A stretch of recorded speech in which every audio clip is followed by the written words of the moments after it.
Gravity, anything above ground living. Hope you're having a fantastic start to your Sunday. Yeah, let's talk about this here. This should be fun. This debate has set a lot on fire.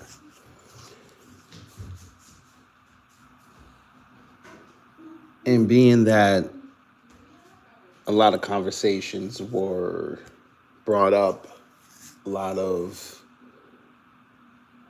subjects broached, a lot of opinions put out there. It was nice to see that people were going back and forth and actually taking their time out to say everybody involved was wrong in some capacity.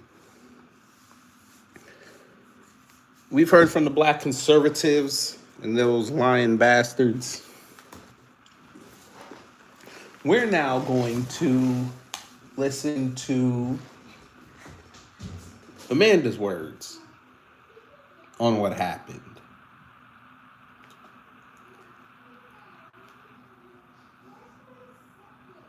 Let's begin. Well, we're going to watch some of it together today, if that's cool with you, and react to it. Please. Okay. Why is she already acting crazy? Here we go. You guys will enjoy this. What were you thinking going into it? What were you thinking on your way home from it? I was originally. You know what we're going to do? We're going to do what we did last time. That's what we're going to do. We're not going to get ourselves in trouble here. Let's see. When did I do this? Damn, I don't know what happened to her picture, but okay. Oh, here it goes. Yeah, we're gonna play this.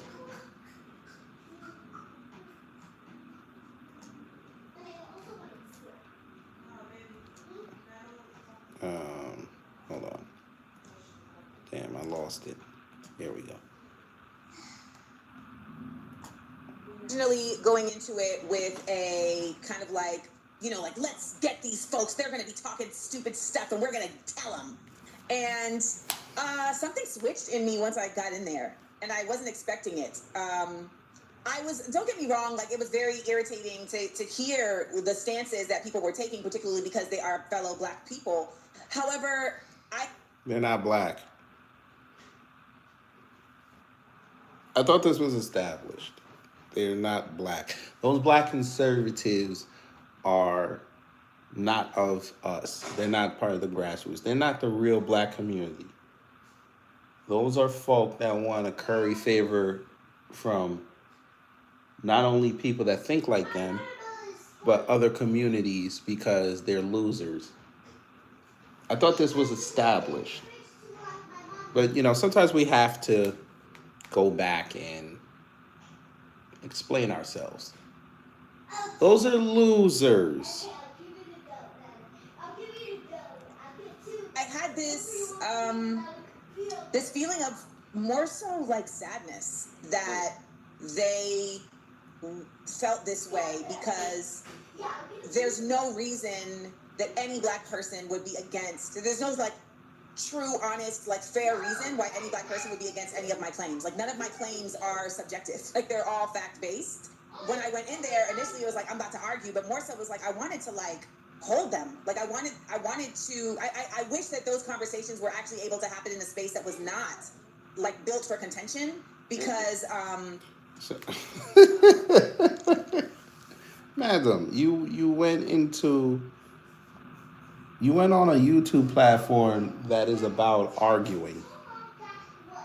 It's not about debate. They have built themselves onto having people that are considered influencers or people that have built platforms to argue against people that not only have contrarian views to you, but also they can glom attention off of. And you talking about something you want to hold them. Here comes that Caribbean. Madam, hold on one second.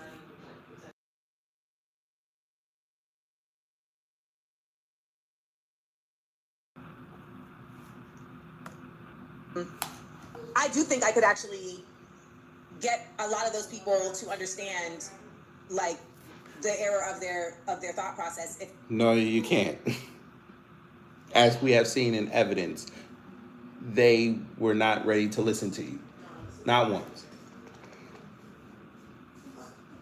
I too were not as compelled to like feel like I have to like defend versus just educate. In this episode in particular, the disagreements were more about kind of subtle narratives than they were about facts. And statistics, right? Or like even statistics aren't really facts, but I feel complete. It's like, didn't you feel like we were doing a lot of arguing about like stereo? Even statistics aren't really facts. Than they were about facts. And statistics, right? Or like even statistics aren't really facts, but I feel complete. It's like, didn't you feel like statistics aren't really facts?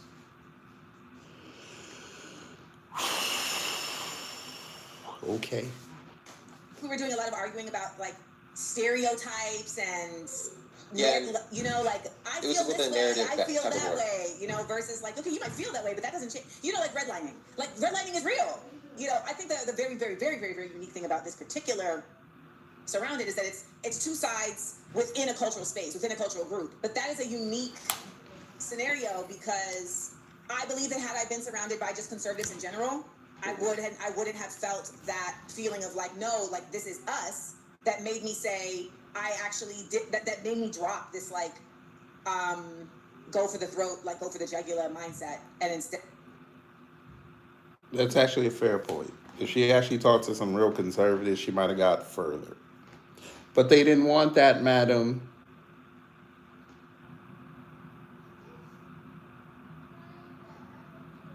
They wanted you to talk to them coons. Because Jubilee secretly saw those coons getting messaging over online, stealing white talking points, white think tank talking points, I should say. And they wanted to exploit it. All Jubilee is doing is curating a Rolodex of influencers. That's it.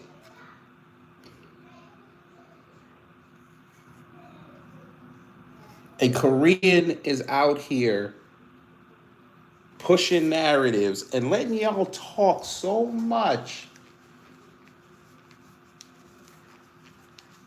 that y'all didn't even stop to think that the talking points that y'all are bringing up, a lot of it may be good intention, but it's very flawed. But that's why you want people that are actually doing the real work and actually providing the truth. You want us silenced. I mean, it's fine. We get it. that made me want to be like, I mean, don't get me wrong, sometimes the jugular was gone for. Did you watch any of the previous episodes before you decided to do it? I had seen clips. Mm-hmm. I had seen clips. As a Black radical, it's imperative that we exist in multiple mediums, right? And when we look at those who came before in the Black radical tradition, people like those who were over my shoulder, whether it's Gil Scott-Heron as a poet, or Baldwin as a writer and philosopher, or as Malcolm X as an organizer and philosopher as well, like all of them would have just been really smart Black men in their neighborhoods if they hadn't somehow gotten onto media with their messaging. Right. And so for me, it was like, well, I know that this is going to be putting myself in like through a gauntlet. But it allows, like sometimes people think, why would Amanda go in certain spaces? And they don't understand that I'm seeing like generations ahead of. You could have just did this on your YouTube channel. You could have had that video has almost 3 million views in 2 weeks. She could have easily, she has a YouTube channel. She could have just put it on there. But, all right. Like the kind of content that I believe is going to continue to still like be present, and long form is what I think will end up outlasting like these little videos that we post here and there. No, I feel the same way. And on behalf of Jubilee, we are very appreciative of you for stepping into the arena. Right, because you grifted views off of her, but keep going. It is not an easy thing to do. I'm going to pull up the first clip. Your first claim is, it's undeniable that reparations are just and necessary. This was kind of the most contentious moment, or the first contentious moment that came up when I was watching it. And so this is with Jordan. So let's get off this thing where, oh, America is so racist. What's making America so racist is people that continue to talk about racism and continue to focus on racism instead of that little rant he went on did not age well based on what we have found out about this man. Now, has it?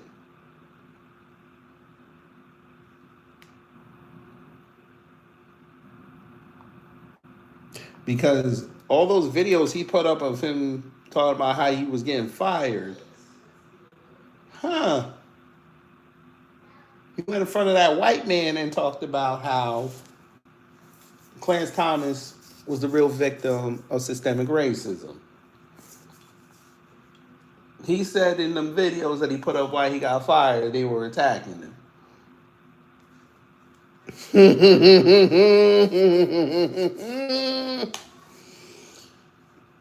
Continue. focusing on unity and bringing our country forward. People that have this liberal mindset are infecting our communities, black people, and making us victims and not victors. I refuse to embrace a victim mentality because that's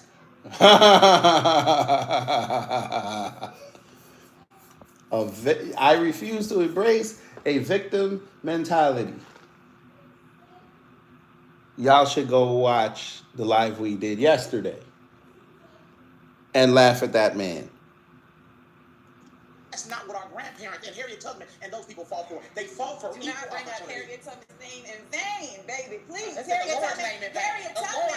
Harriet Tubman was literally saving her family and others from slavery. Yeah. You know who helped her? White people. You know who helped her? They know the Underground Railroad. No. You know who helped her? Come on in. No, you know who helped her? God and Harriet. People who benefit from white supremacy. One of the things It's a lie. White supremacy is a lie. No, sir, It's that's a simply lie. not true.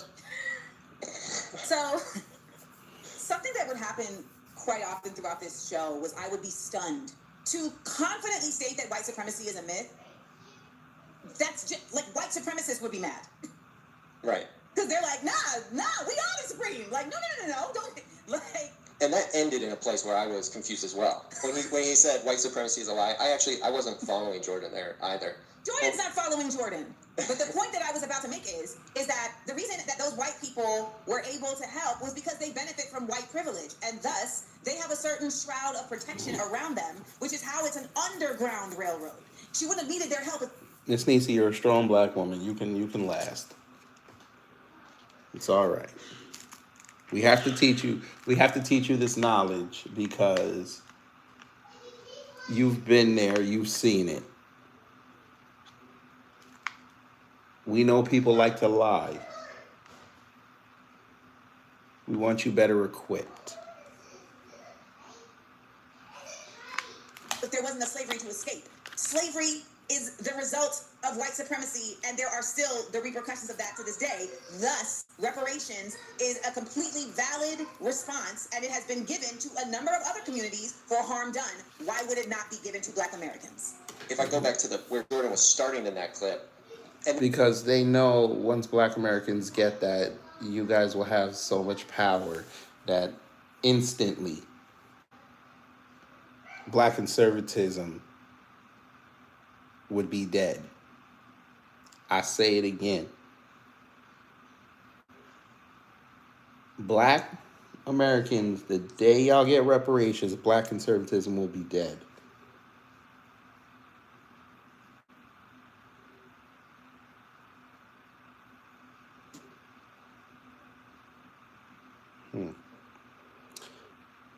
This is, I forget his name, but he usually does post-game interviews because he works for Jubilee, so he does post-game interviews with folk after they've gone on there just to catch their reactions and how they're feeling afterwards. So I think she filmed this like a day or two after it happened. Mm. And this is kind of where I talk about how there was like a tug of war of narratives is, and it came up with some other people, was he talks about this victimization. And what's your response, or do you think there's validity in that concern? No, I don't.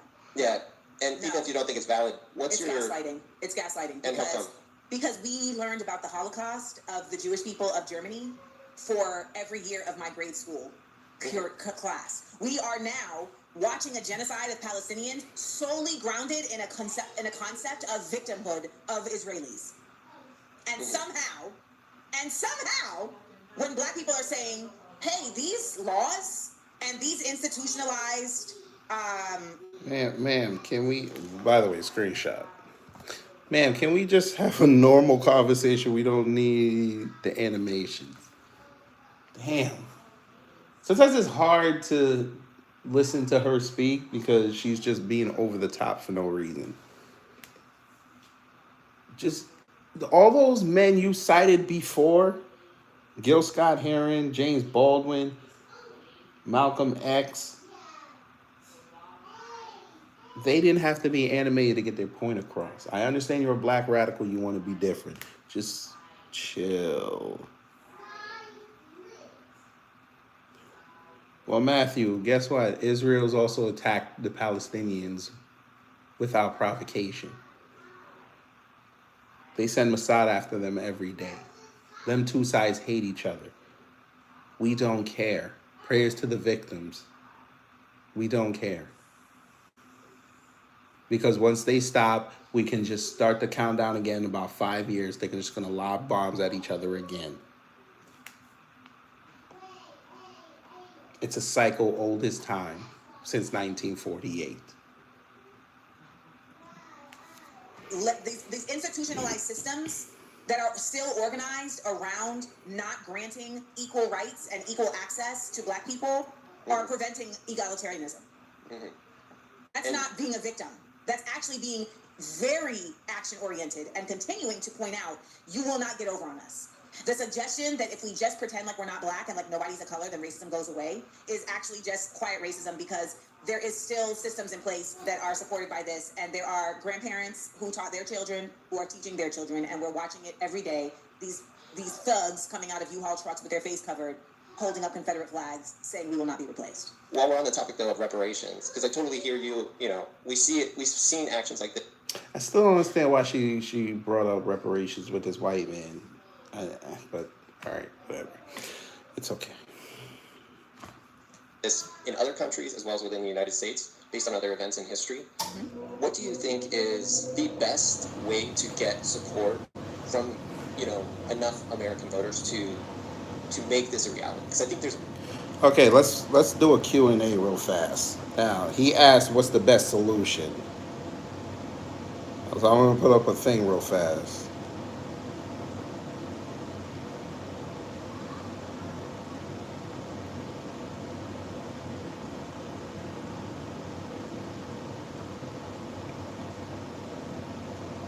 Because honestly, the only way we going to get out of this is we got to put our own people up in there.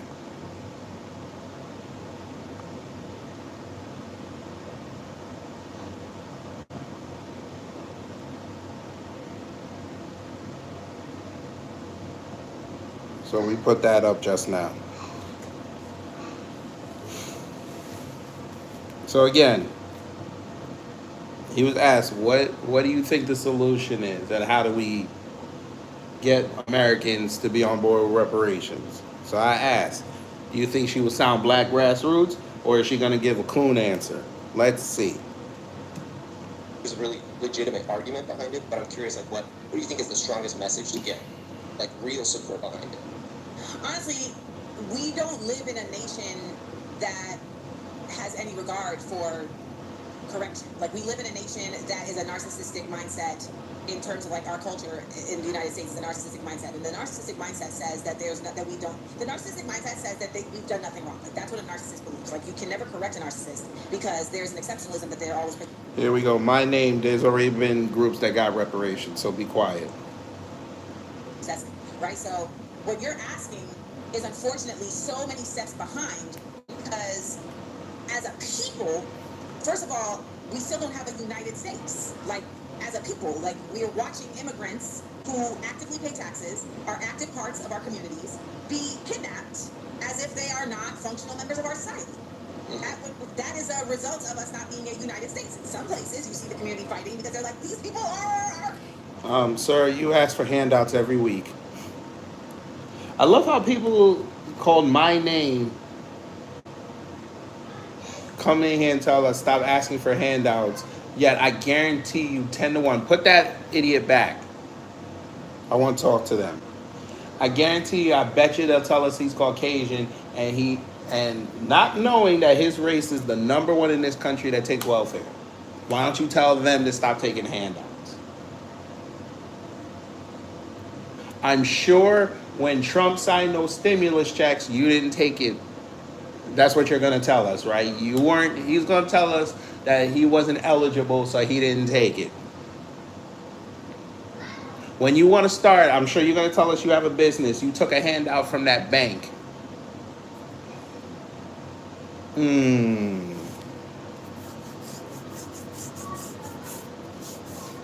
I know you guys want to be virtuous. Everybody in this country had to have a handout one time or another. Your job is a handout. By the way, screenshot number 2. She looking wild like the Joker. Sir, I've had plenty of people on here disagree with me, and we've had great conversations. What we're not going to do is have people come in here and try to act like just black people, we just lazy. Because black people want reparations that y'all handed out. Since y'all want to talk for the government, y'all handed them out to them Jews and them Japanese and the Muslims after 9/11. But, those handouts are okay because we didn't see y'all protesting them. The second black people start asking for theirs, which is entitled, y'all want to puff your chest. We good. We don't need your approval or disapproval. Thank you so much. Now back to Amanda Seals, the Joker.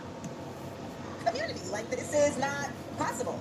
But we don't have the homogeneity of a place like Korea or a place like Germany, etc., right? Or at one point. We have never, as a country, come together under a flag of true multiculturalism that is not based in assimilation. Like in Tanzania, at one point they had a president who was like, you can be everything that you are. At the end of the day, you're also Tanzanian. And so that brings people to a dual consciousness around like protecting their identities, their cultures, and their ethnicities, as well as upholding this Tanzanian concept. You know what? I actually have to agree with her on that because them folk over there watching their politicians get exposed for having dual citizenship with Israel and wondering why this country's going to hell. But they ain't got to say nothing.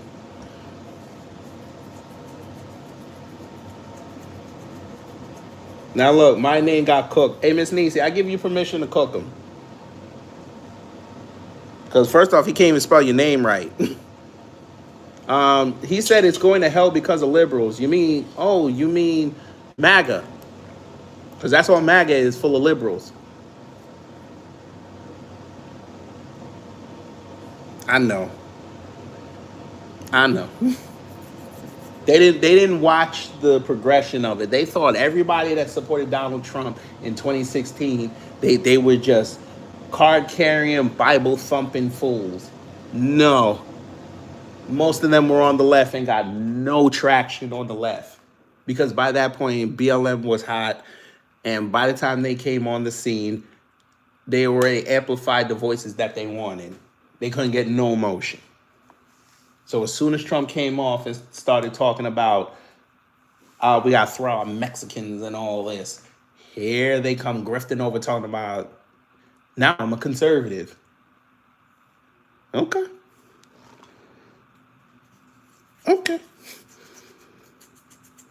We've had many an influencer on the MAGA side admit that they started out on the left. Laura Loomer is a perfect example. She used to stump for Hillary Clinton up until 2016. And as soon as she lost, she went right over to MAGA. Brandon Tatum, there's a whole podcast on Spotify from 2019 where he admitted that he used to be liberal. Y'all's Candace Owens used to be on the left, called Red Pill Black, doxing conservatives. Then all of a sudden, she gets the opportunity to be around Kanye and go to these conservative think tank conferences, and all of a sudden she a conservative trying to do the Roman Catholic grift. It's a beautiful thing. Amala Ekpanobi is another one. She used to be on the left. She used to sound like this chick with a little puffy afro. Then all of a sudden, she went over to the right.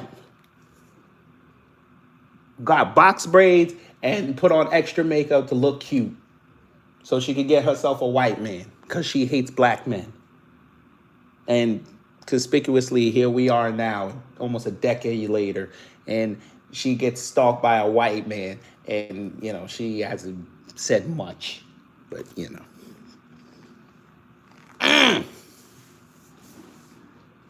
I'm just saying, the information is out there. But of course, people like my name don't want to go look it up because they're scared of what they find. Hell, the president used to be a Democrat, but y'all cool with that. But they wrong for I'm telling them that MAGA is a problem. In the United States, like, that's not been an honest thing, because the idea is that you can't be both. You can't be Mexican and indigenous. My name, you don't run nothing either. The Jews run everything. Ain't that what y'all love telling everybody? You ain't running shit. You can't even run in place. How you run in place and you off balance? This Mexican who is protecting and remembering and living in your culture, and American. You have American is like just capitalist blankness. It's just money. That's all it is. So to say, like, what would it require to get people to convince, like, voters that reparations would be possible or positive in this current climate? You would have to make them believe that to give black people reparations would be good for their pockets. You would have to convince them that if we give black people reparations, it'll make you rich. Like an economic middle class argument, like let's strengthen the middle class. Something, but there'd have to be interest convergence. It would not be on a moral ground, like it has always been positioned when it comes to Jewish people or even slave owners. It was positioned on a, well, you know, we took your slaves, so the right thing to do, since we stopped you from making money, is to give you some money. I mean, England didn't finish paying reparations. That they had their taxpayers in England collectively paying reparations to slave-owning families till 2015. I hear you, and I appreciate you digging into that. I'm going to go to our next clip. This is with Austin. Oh, look. He's so tough talking about somehow we don't run things, but he too scared to write the N-word out. Look at him. Oh, hey, monkey. Why don't you just write the other 3 letters? Monkey. Dance for us one time. Yeah, you know what? I'm going to help you, monkey. My name is Monkey. I'm going to help you. Hey, monkey. Come on, write the word, monkey. I give you one of these. Come on, monkey. Dance for us. Then, in the context of your second claim, which was black on black crime is a result of underinvestment and over-policing. The black community was at its economically strongest while being at its poorest. There go Martin Luther Coon. Look at Martin Luther Coon. Underinvestment and over-policing. The black community was at its economically strongest while being at its poorest during the segregation era. Prior to 1968, Dr. Martin Luther King in his last speech said that we have an annual income of more than $30 billion a year, which is more than all of the exports of Canada and more than all of the exports of the United States and more than the national budget of Canada. That was when we were economically at our poorest. Yet 85% of our black children were growing up with a father in the home. There was less black on black crime. There was less disenfranchisement. Why was there less black on black crime? Because we needed to live together. We had to stay by each other. What was there also less of? I'm not sure where you're leading. That's a leading question. I don't like this. You don't like this? I don't like leading questions. No, sir, you didn't like the fact that she was about to catch you with something that you didn't want to bring up. I bet nobody in this chat can tell us what the real answer is. I bet you. I'm not even talking to the black family. I'm talking to the monkey and the rest of his white people that loves sucking on these. They don't eat them. They suck on them. Pause. Why is there so much crime in this country? And I know y'all gonna say it's black people. All right, fine. Why is there so much crime? I like the Rex. So essentially, when we were living in our own communities, Come on, we were dance also monkeys. in our own communities. Could you kind of, build on the idea that you were starting to move towards with him? The concept of black on black crime is not created by black people. The concept of black on black crime is created by systems that benefit from the free labor of black people. And those systems are at their, are effective with the support of police and policing, which is derived from slave catching. So to base the concept of black on black crime in, to couch it in, well, when we lived by ourselves, we were better, we got along better. It's like he was agreeing with me and didn't realize that he was agreeing with me, because ultimately, yes. Well, technically, remember, Miss Seals, you said he think he know everything just because he a cop. So by your logic, he's dumb. The answer is economics. The economics of the country, or if we go micro, the area of influence. If it's not rising up, there's going to be crime. People do crimes based out of desperation. We all know that. Y'all's president got 34 felonies because he was desperate to make sure that his payment to a porn star was not made public.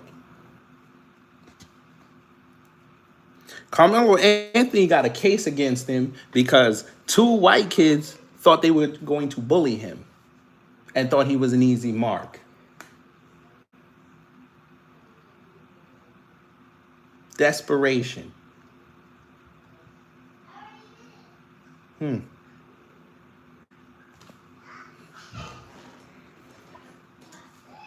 we were not having to be invaded on a regular basis for the goal of snatching up folks to be a part of another industrial, system.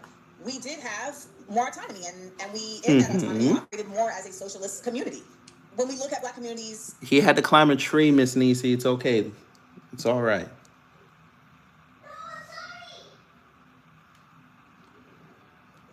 that are I heard his that have been feelings. created. And I think that's the other thing that a lot of people do not want to acknowledge. Like, there have been black communities that were created by scarcity, like literally capitalists created scarcity that forced black people into certain spaces that others did not have to inhabit. The projects, etc., are housing that was controlled. He went to go massage Tarzan.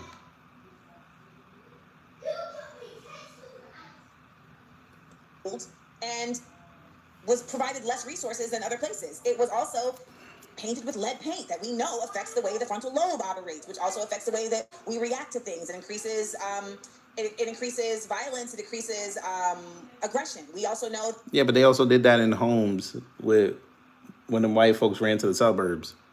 That was a thing until the late 70s. When they started putting the laws in place that you can't use lead paint anymore. But, that the food quality is less, right? So you're not getting better food. We also know that if I'm living on top of you and to the side of you and to the right of you, et cetera, now there's more noise. I'm not sleeping as comfortably. There's less trees. My air isn't even as quality.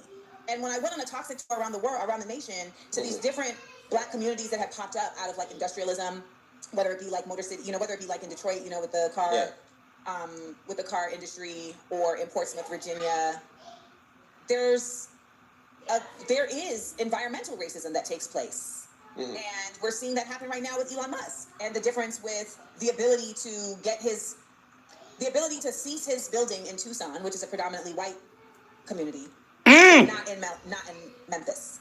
There's layers and layers and layers of. But we know why he's not going to mention Tucson. We know why.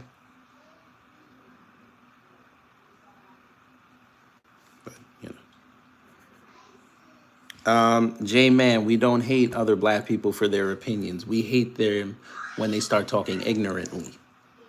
When they start parroting wrong things. That's when we hate them. because then they come up with those points and try to be authoritarians around us. And we looking at them like, okay, sir, we don't mind you having that opinion, but don't try to talk down to us like we don't know. Because the same information you're regurgitating, we already know it. And we've already debunked it. You're an infiltrator. Since I have to explain this again. Everybody that talked to Amanda Seals got their talking points from white people. They didn't do any research.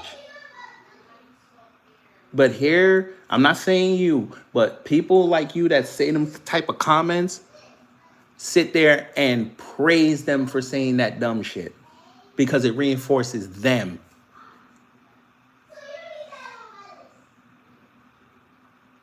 It reinforces their ignorance.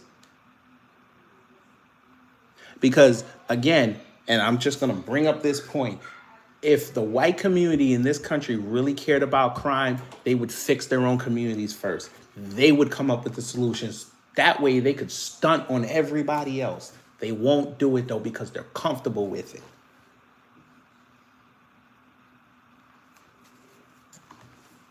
We had black organizations all over the country stopping crime, walking these neighborhoods, patrolling these crosswalks where the kids go to school, having anti-bullying campaigns. And every time they get some traction, somehow, some way, some scandal comes out.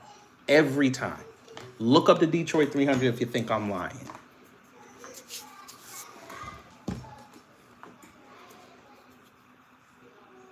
Detroit was on an upward trajectory, and the reason they got rid of the Detroit 300 was because it was going to interfere with what they were doing downtown. It would have given black people in Detroit extra agency to make demands in that city.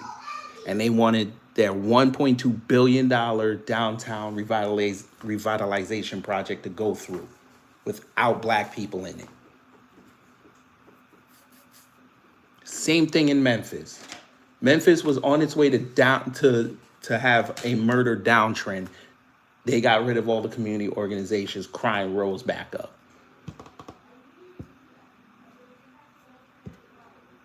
Because there's no money to be made in peace. Disadvantages, even toxins that are in areas that can create a scenario where then if you're very selective and you choose one statistic, you can say, oh, there's more crime committed here. But what you're saying is it's the intersection of so many different variables that are affecting that community, holding that community back, poisoning that community. Am I understanding that right?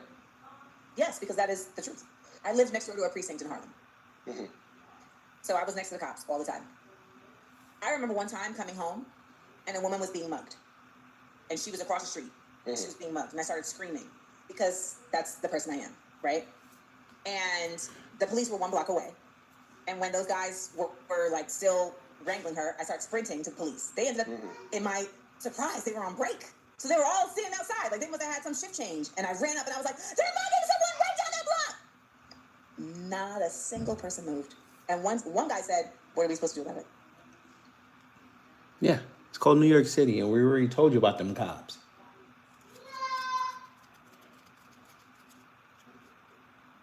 Bet you if that was Bensonhurst, though, they would have moved.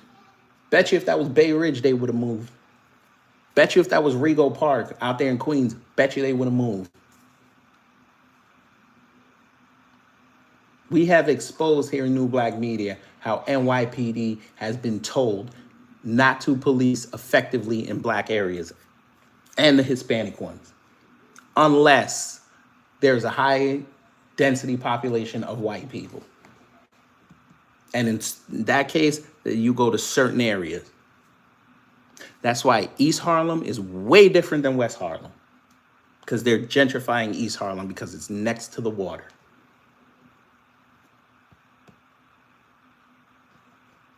If anybody ever goes to New York City, go to East Harlem, around 2nd Avenue and 116th, and then just traverse it. And you tell me if you see the difference.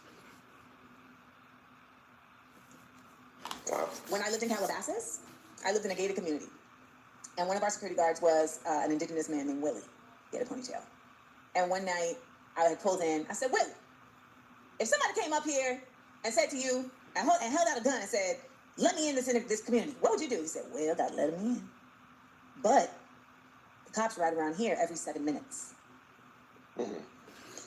Yeah, it's a stark divide. There was a few years ago, this was kind of in the middle of everything that was going on in 2020, where it felt like there was a wider interest in re-envisioning law enforcement, especially in Black communities where this over-policing is happening. It felt like that kind of lost some steam, and I'm curious, do you still think there's a lot of interesting ideas to rethinking law enforcement and policing? The thing about where we are in the United States versus 2020, mm-hmm. I think that there was something that in 2020 felt safe for people in terms of having the beginning of a different idea about things, because the murder of George Floyd was so palpable and the disarray around COVID that it allowed folks to have the willingness to imagine something else.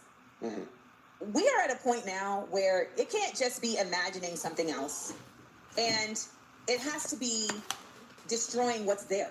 I'm an abolitionist. I don't believe that we need policing. Do I believe that there needs to be protecting of citizens? Yeah. Yes. However, that is not what the police are there for.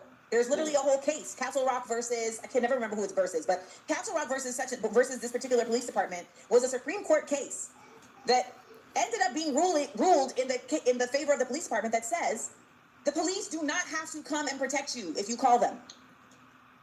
Y'all didn't even need the court case. You could have just looked up the cops. They're literally there to uphold the public trust and to protect businesses. That's literally their job. And that's what they were established for. They were a private security force for corporations and small businesses. They were never for the individual citizen. This is why I've always advocated neighborhood watches.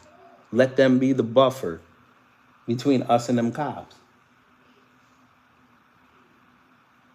You watch it happen in the suburbs and nobody says anything, but you would suggest in the inner city, then it's a problem because their budgets would be affected.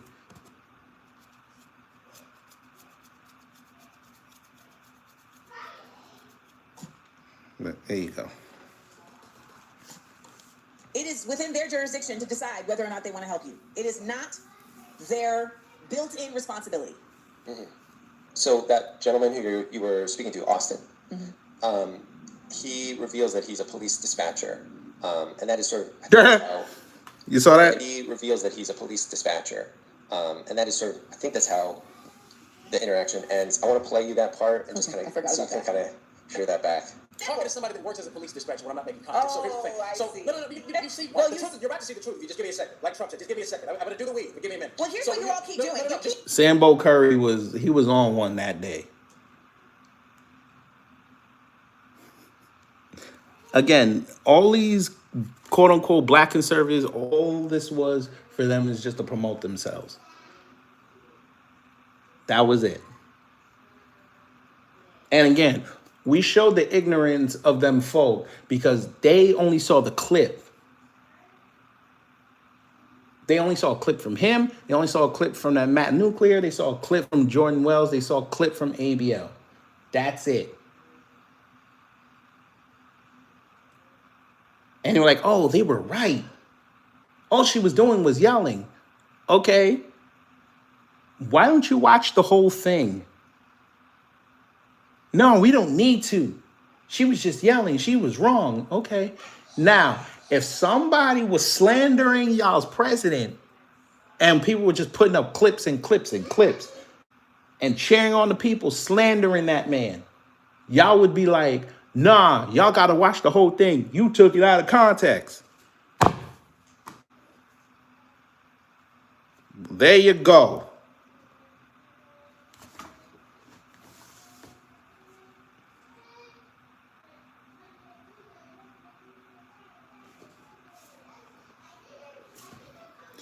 And Nene, the reason why they shut down ABL because ABL is a fucking idiot. And I've been telling people this for years. ABL is a fucking idiot. And he is a fence sitter. And I'd say that shit to his face. He's a fence sitter.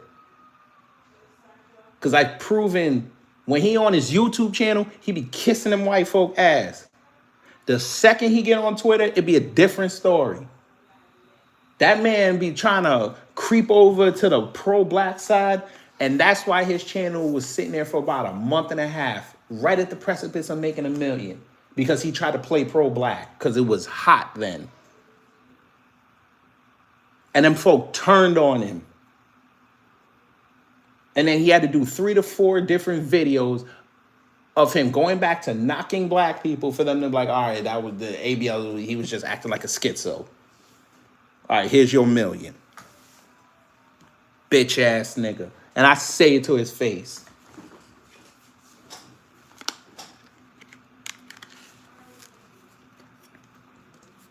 Keep interrupting me when I'm talking, and you don't want to hear the point that I'm going to make, and yet you want me to respect your point, and that's not how a debate works. So if you want me to keep getting louder, I will do it. But ultimately, if I show you respect, give me the respect back. I let you talk. I let you make your points. I am countering your points, and my points are just as valid as yours, even though you got a pocket square and a Church of Christ pin on your chest. It's not a Church of Christ. Whatever. It's a cross. Same difference. You got an American flag, and you think you know something because you a cop. And ultimately, Not a cop. it's Now, that line was hilarious. You think you know everything just because you a cop.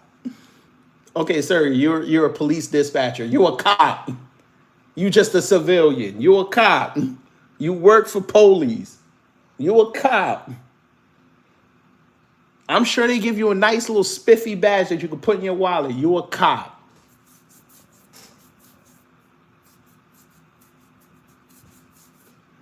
But, you know, he gonna say he ain't go through the training, so he not a cop. You a cop, my nigga.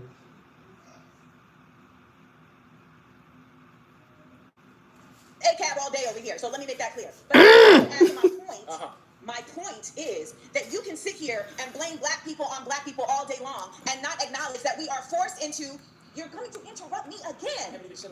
Obviously, a lot of Nene, that was listen.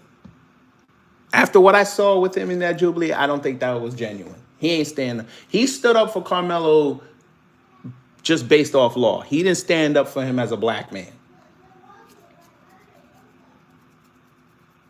I listened to that video. All he said was, you shouldn't be able to touch people. So you playing law. Now, okay, that's great. Fine. Now, stand up for him as a black man. He's too pussy to do it. Because he don't want to end his revenue stream. That's what it is, because he ain't got no talent. Again, go on his page, start from oldest videos, and look when he turned. Nobody was checking for him.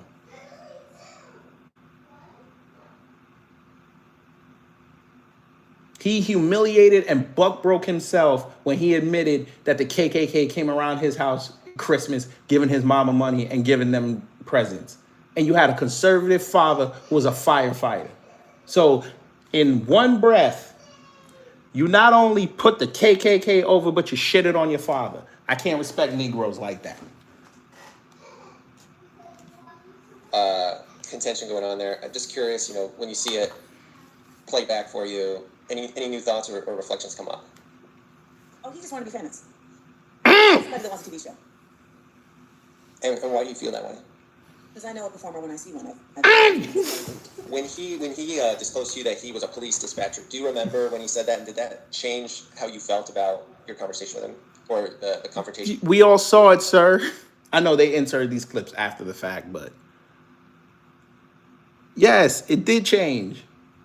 Because now we know the position he was coming from. He was coming from the government.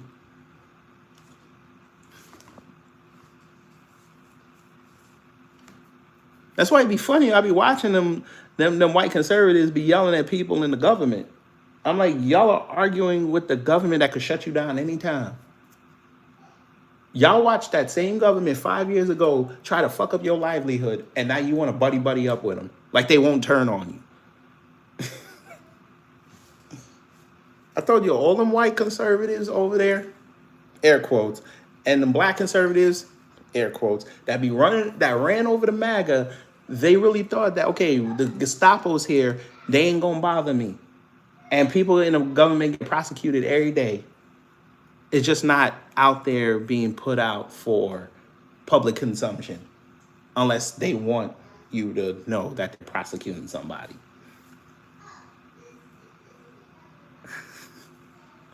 Mm. You were having him within at that moment? No, but I can see watching it that I was like, oh, well, you know, I'm talking to people. I'm talking to an impartial. I'm talking to a non-impartial audience. Mm-hmm. This person is, you know, even though he's like, I'm not a cop. I'm like, yeah, you on the payroll. You there. You don't see a problem with it. So if you don't see a problem with policing, you might as well be a cop. You're literally there dispatching, and you don't see nothing wrong. Right. So this next one, I think, is with Jazz. She had lost some loved ones to, I believe, a shooting. And this was in the context of your claim, systemic racism isn't a theory. It's a lived reality backed by data and history. The concept of white people is about people who are upholding a supremacy of whiteness versus people who understand that there should be an egalitarianism. There should be an equality. We are becoming the new white supremacists. We are. We've been We putting them on are. a pedestal. We are. We feel like we can't do anything. No, it's not that we're putting them. It's not that we're putting them on a pedestal. It's that we are joining them and instead weaponizing our blackness against our people. When we do what you're saying, we are saying, I am better because I figured it out, and so you're the problem because you didn't figure it out. What about if I believe that the American dream is, I have a right to that as well? Is that me joining white people, or is that me saying, you know what, I want to like the dream? The American dream for me, because it may look different from other people. Some people it's a boss shit. For me, I want my kids to grow up in a wonderful neighborhood. I want them to go to college. I want to have a 401k. I want to do this. I want to do that. So I feel like a lot of times in the black community, we associate anything that's right or that's just or that's striving forward with whiteness. So when you say, God, I remember when she brought up that elementary school point. Oh Lord. Mr. LSU, so do Republicans. I love how y'all always think it's just the Democrats doing the LGBTQ nonsense when it's Republicans doing the same thing.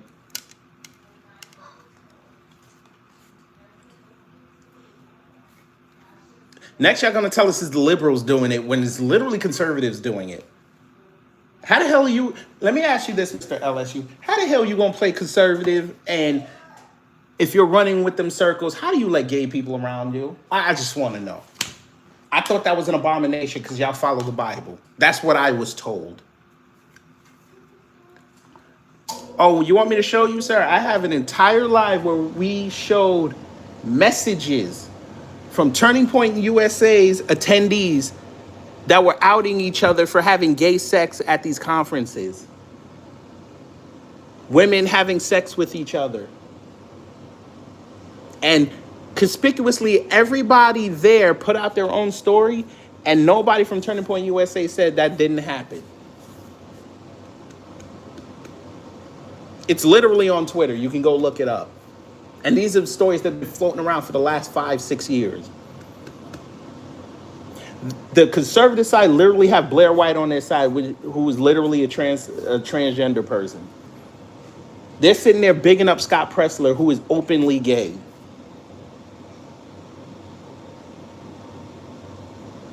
But they claim to follow the Bible. And if you follow the Bible, they say that homosexuality is an abomination. So why are you buddying up with it? You can't buddy up with it, but then praise them assholes in Florida for continually cleaning out the crosswalk because people put chalk in the colors of the LGBTQ.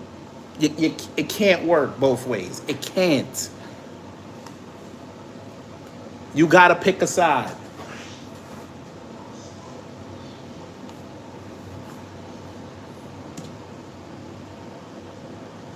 No, I'm not America first. I'm not one of them assholes. I'm black first. Because if I leave this land and go somewhere else, that's all I am, a black man. And who my character is. Thank you so much. Thank you, Kelly. I forgot about that. They had the Grindr app crash twice. And they did the location app. And it found out that it was at that conference. They were over there on Grindr hooking up with people.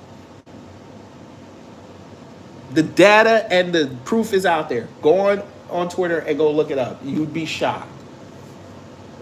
You could start with Sharice Lane. She's outed people. Well, she didn't drop names, but she said, you know, the stories that are coming out, they're all true. Capitalism. And I think that's what we have to understand the difference of. The concept of capitalism always is around. Okay, Mr. LSU, you don't think Republicans voted for that too? Or you think it was just straight Democrats and every Republican at that point didn't vote for it? Okay. Exploitation. Okay.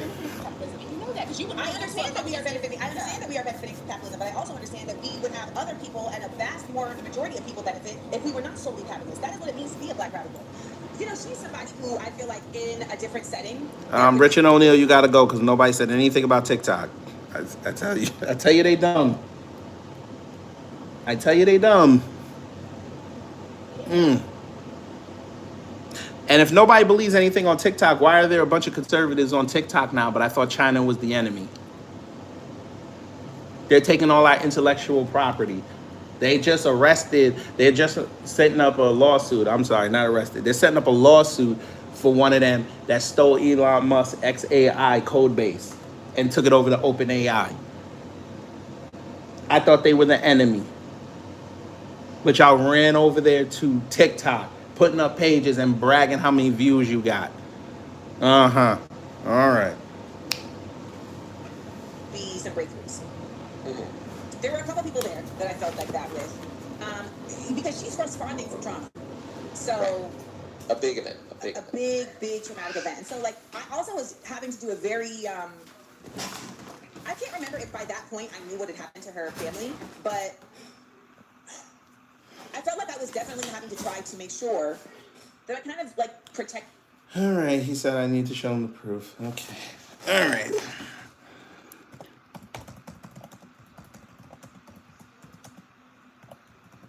All right. We have to show him quick proof. All right. All right. Where is it? Actually, you know what? Let me just go get my video. We'll just do that. Let's see. Turning Point USA.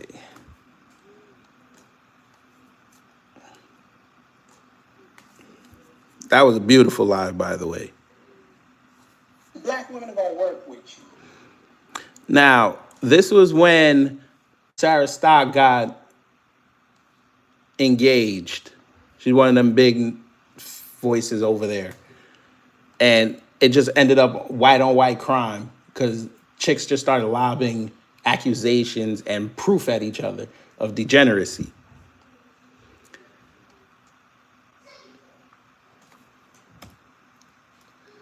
Let me see. Where's the one where he said CPAC? Not CPAC, Turn Point USA. Let me see where it was.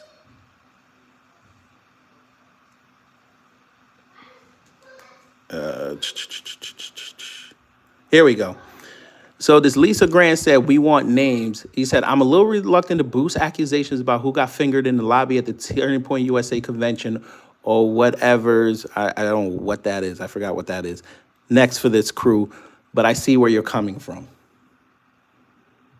And what he's referring to is at the hotel where this conference was happening, or one of them that was adjacent, these influencers were literally fingering each other on a sofa in the lobby. Them two people were both married.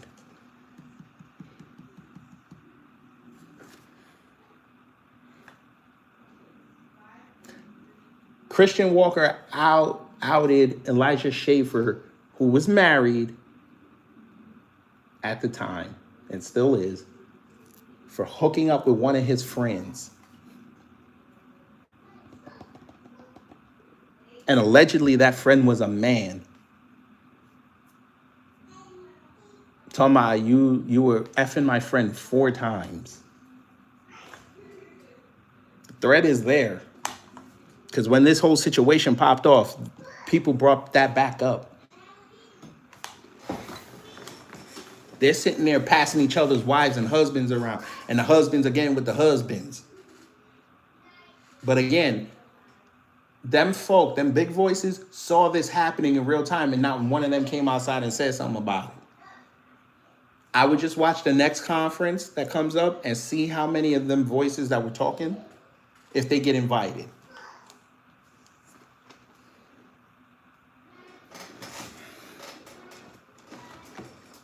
Let's get back to Amanda Diva, being a diva. Protected the realities of her pain. Mm-hmm. Like I didn't want to undermine the realities of that in trying to prove my point, because trauma does breed behaviors. So in the same way that she's disregarding, I think I actually did eventually make this comparison, like in the same way that she's disregarding that trauma from the Black community will lead to certain behaviors, you know, her trauma has informed her response. Something. Well, first off, you forgot to mention to this dude that she was half Nigerian, and she was praising that side more.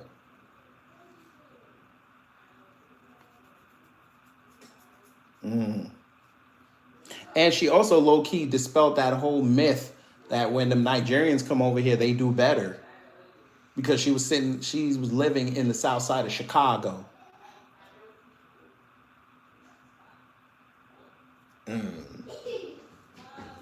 So her half Nigerian, half Black American brother died. Her Nigerian father, or Black American father, died.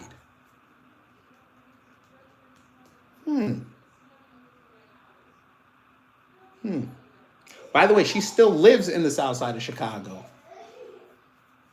I guess that white man didn't pull her up yet.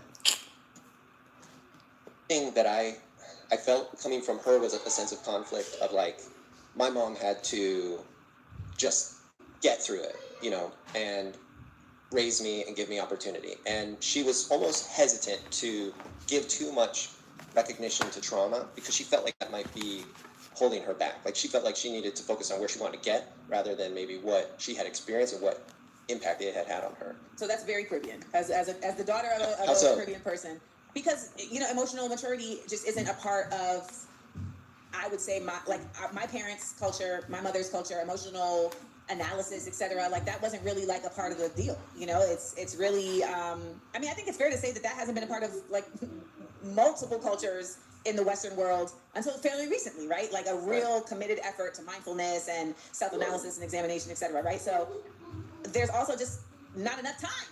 Like, you know, there's not enough time. And so one of the things that I end up uncovering towards the end of the episode is like, oh, hold up. A lot of y'all are first generation Americans or you are full on immigrants. So your relationship to the Black American experience is skewed. It's clouded. It's not a direct experience. Yeah, that comes up with, I think his name's Matt. From Angola, who grew up in Maine, but has an opinion on Black. I said, brother, you know, and the thing about him is that he's brilliant. I think that he's actually a really smart kid. Yeah, he's just around a lot of idiots who, or he's around a lot of people who know that he is and are using that. Mm-hmm. Before we talk too much about Matt, though, I want to, with Jazz, someplace that you started with her is you were talking about whiteness, this idea of whiteness, and she was also voicing this concern that she felt pressure to feel guilty if she wanted things that were quote unquote like associated with whiteness, like wanting a 401k or living in a nice neighborhood. I don't know where she got that from. Yeah, that's her own thing that she's made up. I don't know where she got that from. I would say that the people that I know.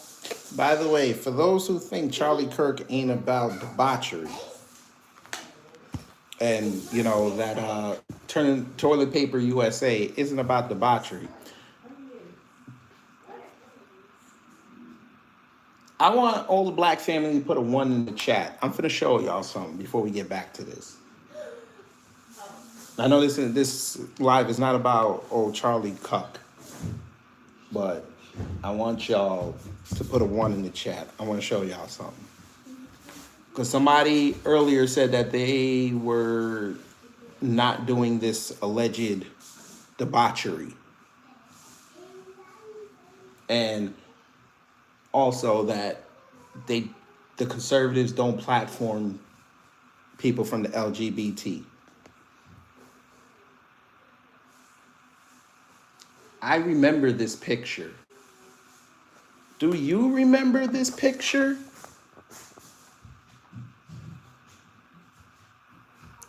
That's not a woman. That's a man.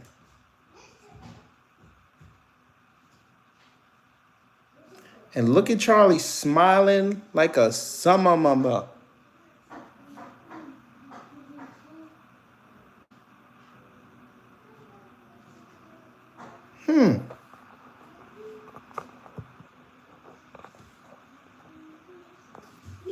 There's even talk that Urban Meyer was at one of those conferences and he was with that Emily Saves America chick. Yeah, just for those who want to go see it again. There you go. Remember, this is the same dude who had a teacher at his Dream Academy out there in Arizona defile a 15-year-old. And Charlie never addressed it.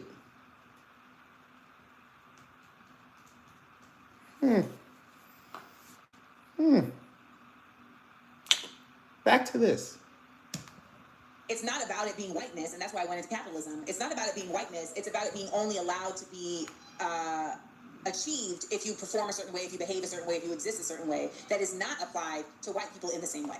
And capitalism suggests that these things that determine you having hierarchy are what are considered success, when ultimately that should not be the only version of success that there is. I remember when I had this like breakthrough in my early 20s of realizing that like, oh, so like success doesn't have to be like money based, because that was all that I feel like I had ever really been taught. Like I feel like that's how it had always been framed. And then I remember I used to date this underground rapper, and like he wasn't famous like on a Jay-Z level, you know, like, but he was able to live comfortably, like without having to scrape and, you know, scratch the bottom of the bowl, but while still doing his passion. And he was a happy guy. Like, you know what I mean? Like he wasn't bitter.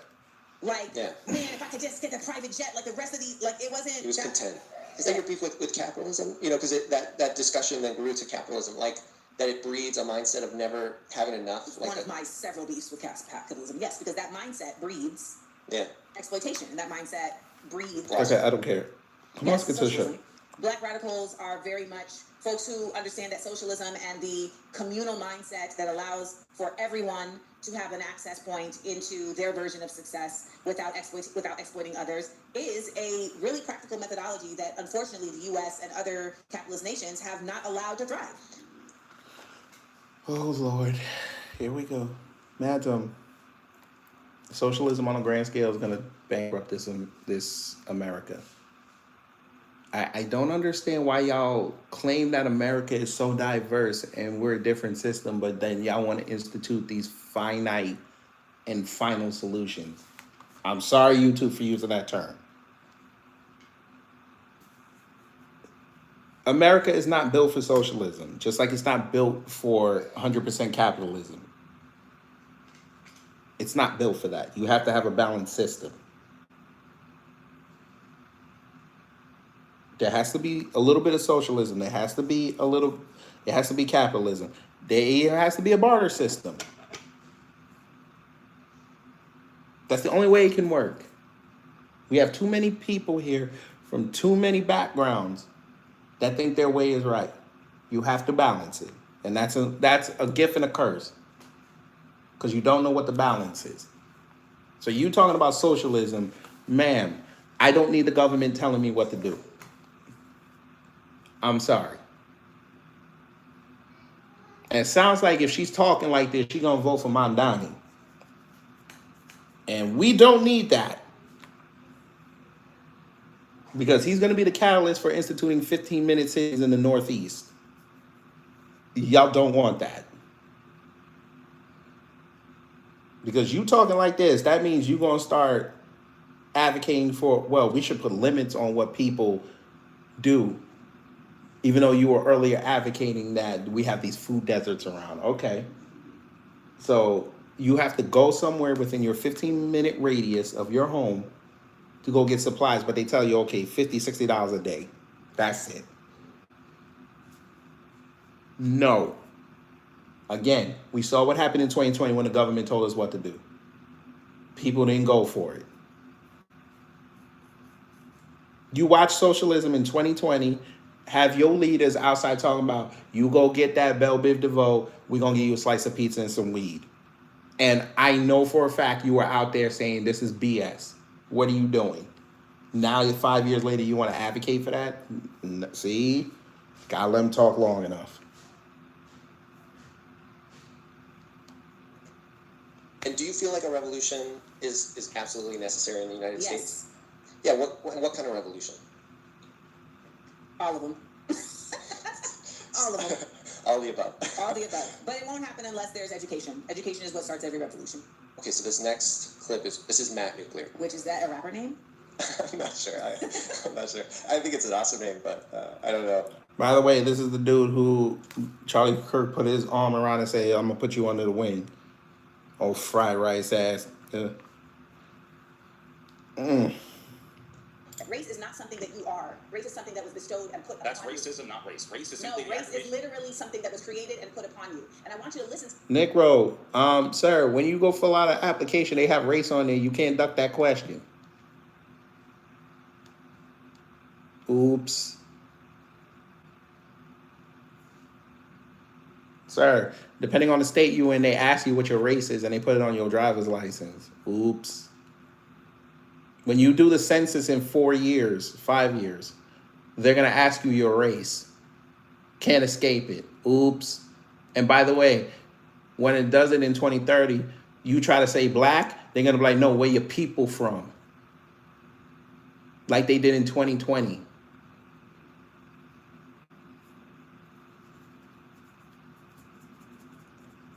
To me, as somebody who has studied this, who has a master's in African American Studies from the Institute for Research in African American Studies at Columbia University, I want you to understand very clearly that race is not something that is biological. There is literally Look at us. no. Look at the There is differences. there is many. Negro, when you come out of your mama pussy, you not. Oh Lord. So just because you brown, you come out of your mama, you automatically black. Oh, okay. This is what we're doing. So answer me this then, Matt. So how come when Spanish people come out of their mama, they automatically classify them as white?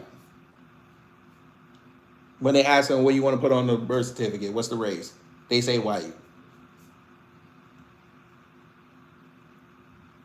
And they out there looking like George Lopez.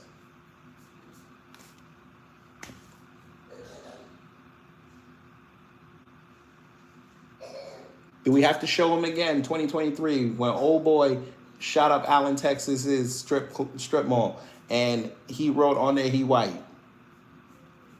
And had the white supremacists for 2-3 days straight trying to argue with folks like, so y'all want to tell us there ain't no white supremacy? That man literally wrote he's white and he a white supremacist. And he brown. But all right. Thank you, Kira. Fucking Kamala Harris people wrote white.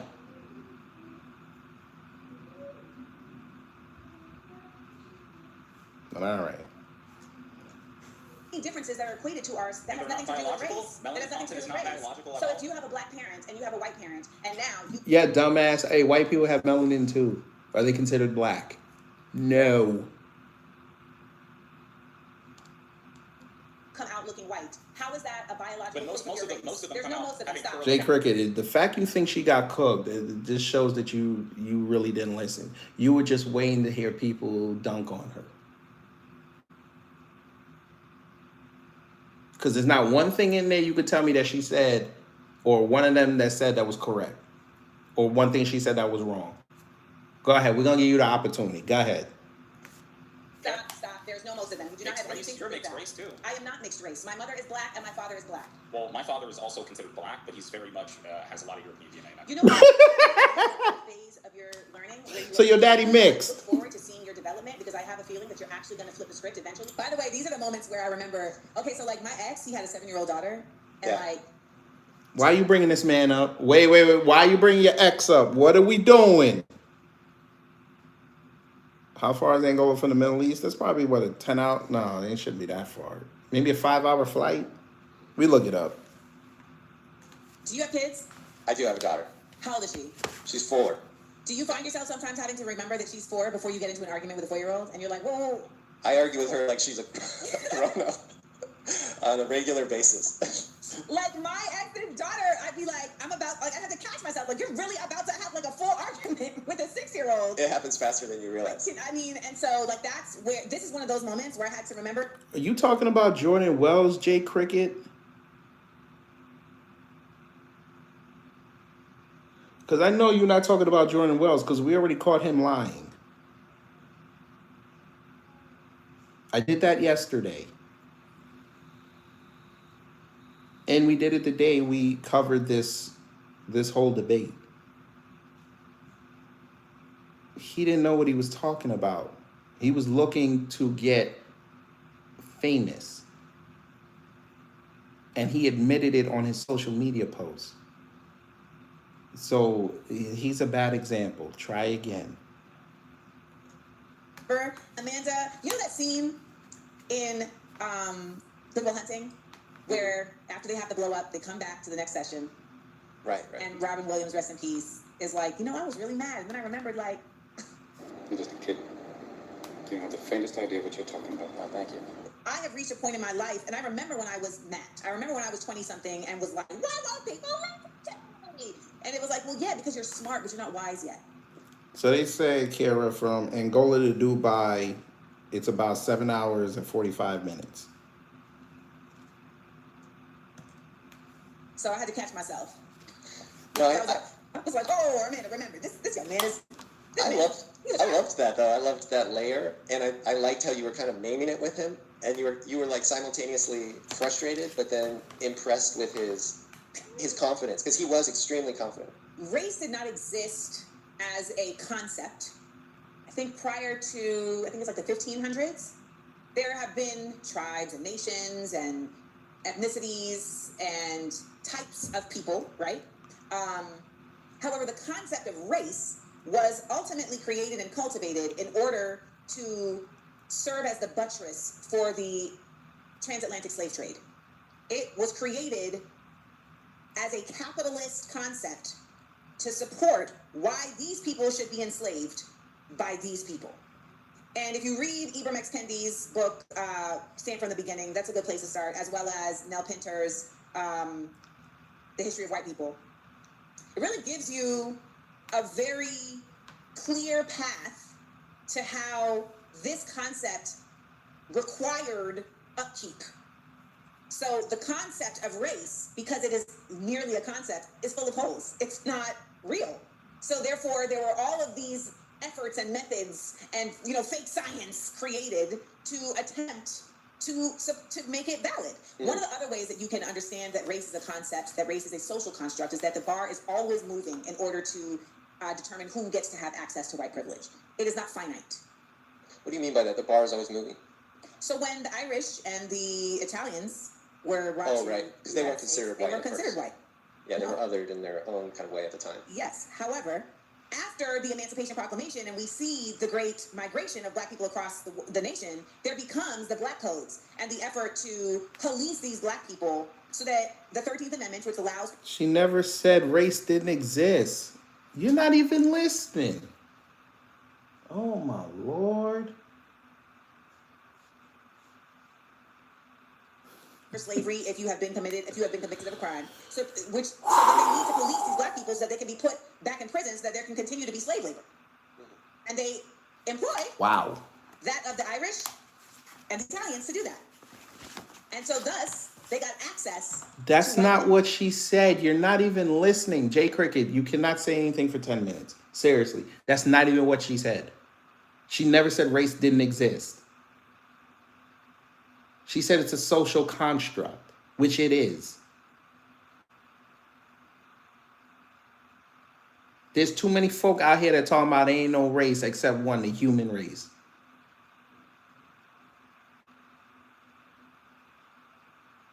She literally just said race was created to show people, hey, you can mess with them people over there, but you can't mess with them.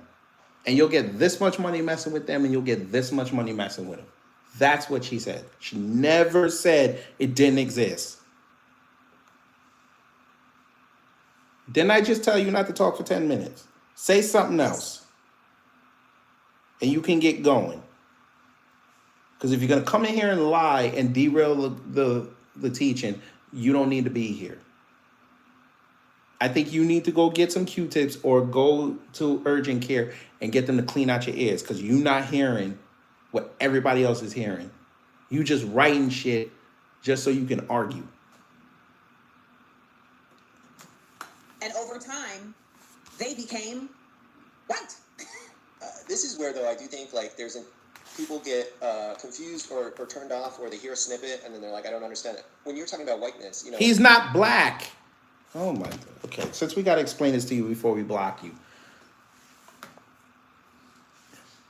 The Angolan tried to play both sides.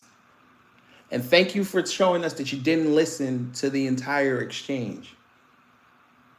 The Angolan tried to play that, yes, I look black, so I can talk about y'all, but my people from Angola, so I can talk down to y'all. And she checked him when he said, yeah, my people came from Angola, and I got here when I was 6. And I lived in Maine, which everybody knows there's no real black experience in Maine. You have white people and you have Africans. Because for those who don't know, if the African population, mainly Nigerians, they don't go to Houston, Dallas, or Atlanta, or Chicago, the first place they go is Northeast.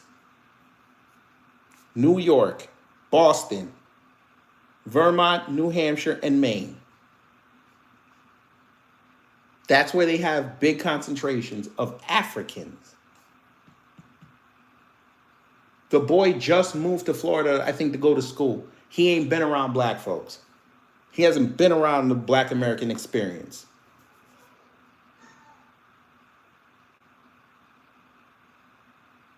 That's why she got upset at him. Because he's talking from an authority and he's only in his early 20s. He don't know.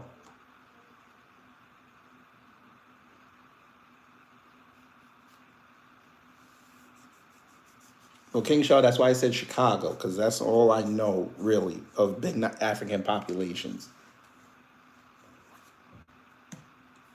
the way you just broke it down now, you're talking about as like this concept of a protected class, a class that has privilege allotted to them in a special way. You're not talking about it in a like genetic way. You're like, oh, this is... It doesn't exist in a genetic way. Exactly. And so I do think that's... Which is why people can pass. Right. And just so to go back to what Matt is saying, you know, he's like, oh, well, look at our skin, you know, or look at us. We all have similar traits. But what you're saying is, you know, there's no line. There's no like obvious line where... Well, King Shaw, you know them Somalis don't consider themselves African. A lot of them think they Middle Eastern, but we gonna leave that alone. It's like you're black and you're not black. These are ideas constructed. If I am sitting next to a Native American person Mm-hmm. who has never, ever had any African, for let's say 3 generations, okay, let's say 3 has never had any interactions with African people, and they're darker than me, are they black? No. Right. Exactly. Okay, so the next clip. That's some. So who edited this? Yeah, I think I know what clip this is. It's about rap music. Are you ready for it? Okay. I do want to touch on a point that you did mention earlier, that you would argue that, you know, black people have less opportunities in America. I do not agree with that. I have not had, you know, First of all, you're a light-skinned woman. And so are you. Yes. And you're doing so great for yourself. Yes, and so colorism really does but serve us. I do want to say, why do you... That was crazy when she said that. But I find it funny that none of them conservatives brought that clip up. Huh. I just want y'all to keep that in your mind. She said, you're light skinned. And then the girl said, you're light skinned too. She was like, I know. And we have an advantage. She basically said, we have an advantage. It works for us. Why didn't the conservatives put that clip up?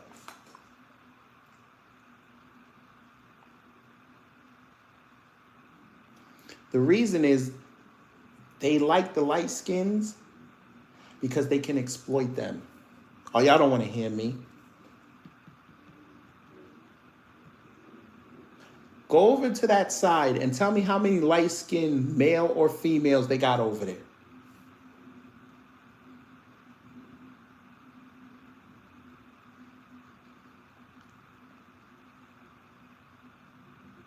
They would rather make the light-skinned people than have them imported into their movement. Y'all don't want to talk to me. Go ahead, Right. Tell me how I'm wrong on that. Go ahead. They love when you have somebody as a spouse outside your race. They love it. But you try to come in and talk? Shit. Again, Amala Ekpanobi had a big old platform. It was given to her, but she got it. She don't get them opportunities.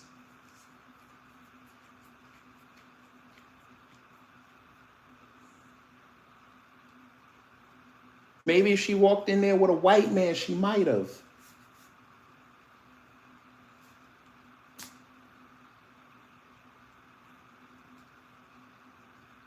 She's a conservative, right? And what I brought up the other day when I said that the black conservatives hate women, not one of them said, hey, Amala's being attacked. We got to look out for her. Not one of them said a word. She had to tell her own story. And even then, they still haven't come outside and say, you know what? Hey, we here for you. Just an innocuous post. Y'all got millions of people following you. Just an innocuous post. Even if it don't get traction, it would show that you cared. Didn't do that.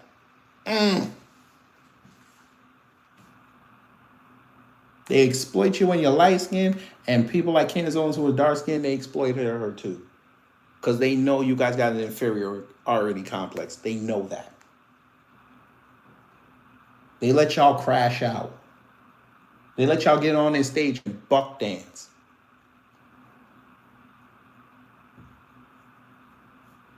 And when your opportunity is finished, throw you to the wayside.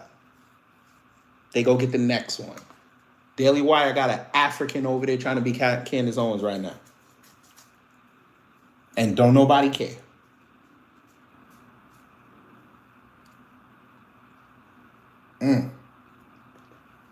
Think that is though? Why do you think that? Do you think it's just based off the color of our skin, or do you think it's based off of the reputation that black people make for themselves? What reputation are black people making for What themselves? would you argue? Because I mean, when I look at who makes well, a reputation for black let's people? look at music, for example. We already had this conversation with somebody Well, else. we're gonna have it again. Most of the people that are we? Most of the people. I'm going to shut it most down right of the now and let black- you know that the reality is that when you come to black music, for you to say most of the people, you've already lost the argument. Am I right? There is no most of the people with black Most people of- because you haven't heard of all of black most music. of no, most So of, let's but start most there. of the music that is, let's say, maybe exalted or shown by And the who media, controls- right? and who controls those systems? I tell you, these people, when they bring up hip hop, is the funniest thing I've ever seen. Because hip hop been around since '79 in the form that it is now. And you have heard, yes, you've heard of gangster rap. You've heard of drill rap. You also heard underground rap when the motherfuckers didn't ever curse one time. You've heard the 80s rap. You've heard 90s rap where they didn't curse. They were talking about what was going on in the streets.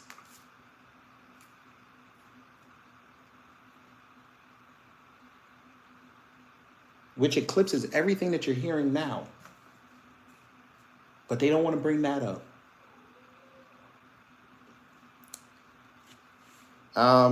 Mr. Emperor, how are people supposed to have a debate when you have somebody trying to educate them and they don't want to hear it because they paymasters told them to come on here and just be antagonistic?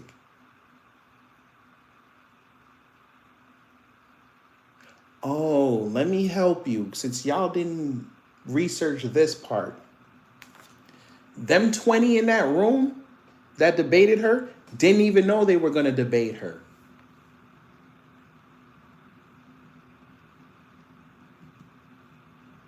Oh, ABL and that Matt Nuclear person already divulged that. But again, folk like you didn't hear that part, now did you? Yeah, they were asked to debate somebody on some topics. They didn't even know she was going to walk in the room.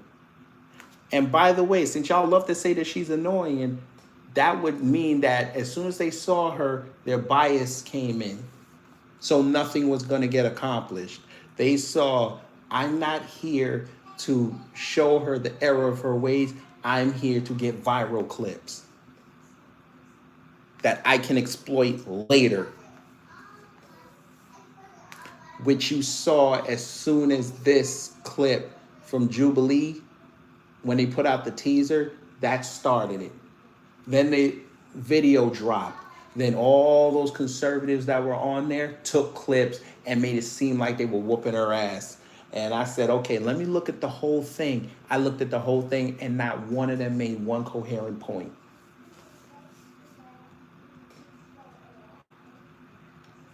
All they were doing was crying how they beat her. Now again, as I said, if they beat her, they wouldn't have to keep doing multiple videos to prove it. ABL is one of them who sat there and did 3 videos trying to explain how he beat her. And he was the first one voted off.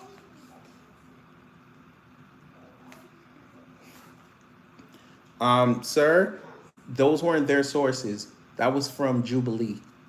Those weren't their sources. I watched the whole thing with my crowd. Not one of them provided sources. They were regurgitating things that they heard on social media. I actually have to admit, Amanda was actually citing court cases and actual statistics that people could stop the video and go look up.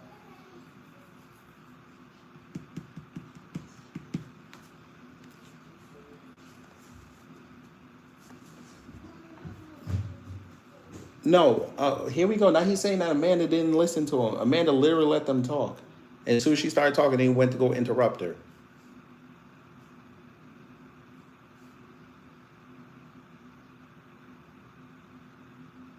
Before we play this, I'll leave you with this. Answer me this.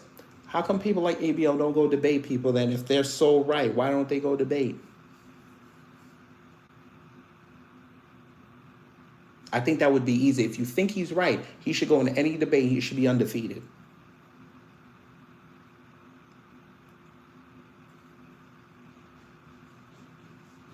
Every time I've seen Brandon Tatum debate, he's lost. He tried to debate Uvalde and got cooked by people who were in law enforcement. Sir, I never said she didn't overtalk them. I never said that. Again, we have another person who didn't listen. I said she let them talk, and as soon as she started saying stuff, they started talking.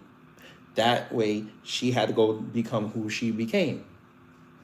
We just saw the clip where she had to curse out Martin Luther King.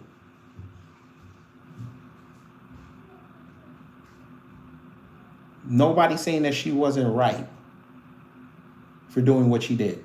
We never said that. But thank you for confirming your bias. Thank you.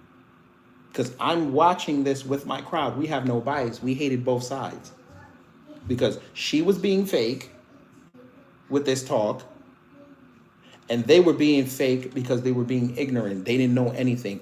All these people on there are in Jubilee's Rolodex, just waiting for the opportunity for them to give them an email saying, hey, we got a subject for you to go be a part of. Because this chick's been on there before.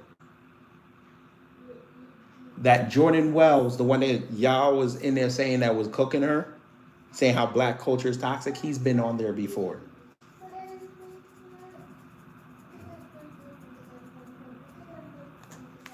Defiles Black Americans. Well, but who's putting it out there? We are. We're the ones putting it out there. Distribution systems that are putting them out there And are owned by white who people. listens? Who listens to them? Everything that she was White saying people. is, again, what I talk about when we White people are the biggest consumers of hip hop. Maybe she didn't know that. But, you know, it's okay. say that when I say we are constantly pruning the leaves instead of like at the root. So you can sit here and talk about black music all day, but if you're not acknowledging that the systems that are putting out the black music are all controlled by white-run corporations, then you're not having a real conversation. And you know, this is a conversation that had happened on the Breakfast Club with Lear Cohen, who is like at the very top of the Interscope. And Lear Cohen was like, "Yeah, you know, we make money off of it." Yeah. And so you feel like, do you think the music industry is intentionally Yes. perpetuating destructive stereotypes? I didn't always. Mm-hmm. I didn't always because it just felt like too conspiracy theory. You know, like, oh, come on. It does, yeah. No, You know, like you know, you're just like, is everything a conspiracy? And then you're like, yes, actually. And I say that in the sense. Yeah, the same industry that lets country music artists put out murder ballads. But yeah, let's just focus on hip hop one time. I mean, rock and roll songs talking about killing people. but people like rock and roll. Might as well, right? Hmm. Mm. That it's not conspiracy theory. It feels like conspiracy if you believe that the powers that be have your best interests at heart. So if that is your grounding foundational belief, then anything challenging that feels like conspiracy. Which is why, like, when people say, like, the system isn't broken, it's working the way it's supposed to, flips a switch for a lot of people, because you're like, oh, so, like, it's not crazy to consider that there would be efforts to continue a narrative of harm for people that we never gave a damn about. Like, that's actually... You're right. He's not extending mags, but he's talking about killing people's boyfriends. You're right. Them rock songs, yeah. Them same songs talking about hanging black people. Yeah. Okay. I guess we shouldn't bring up trap rock, right? Like Kid Rock wasn't out there talking about shooting off AK-47s at people. We shouldn't do that, right? Okay. Heavy metal talking about sacrificing. Yeah, we shouldn't talk about that. Yeah. All right. You got a whole genre called trap country right now. Yeah, we shouldn't talk about that. All right. Yeah, you're right. Yeah, you're right. Let's just worry about Metallica. Yeah. Metallica's... all the songs Metallica used to do, they didn't talk about nothing evil. Got it. Okay. All right. All right. They're not crazy. All right. Like, you think, dang, why is there so many cop shows and military shows? And you're like, I'm bugging. And then you find out that there's actually CIA involvement and FBI involvement in the movies that get made and how they get made. And then you understand that oligarchs are running newspapers. You understand that networks that used to operate like in a more individual mindset, for instance, like HBO, gets brought up by a big conglomerate that now has a certain bottom line, that now determines like this matters and this doesn't matter, because it's not about an artistic mandate, it's about a money mandate, and that money mandate is often determined by people who may not necessarily... Yeah, since I'll help you. There you go. There you go. Yeah, Billie Holiday. Yeah, she talked about lynchings and all that. But yeah, you're right. There's no songs that were talking about hanging black people. Yeah. All right. Every time say, we're going to do this because we don't like black people. However, they may willingly say, well, those guys didn't. They didn't like black people. I forgot she's black. You don't listen to that. I forgot. I want to make money, so I'll do it too. Does that make sense? The power. She was talking about in the 40s extending the Tommy drum. Yeah, I forgot. She was spraying the machete. I know. Yeah. Oh, so it's the 1950s.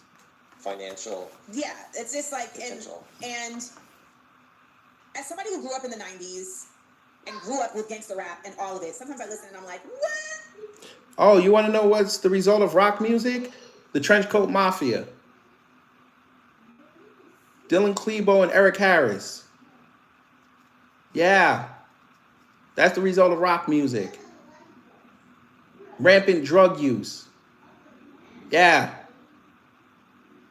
Uh-huh. What were we listening to? And I just say, I can't, as someone who also came out of the music industry and understands how it works, like, I just simply haven't had enough evidence to convince me otherwise that there wasn't a concerted effort to... Ooh, he said, how many black teens were killed in Chicago? Why don't you go find out? And tell us how many white kids died this weekend.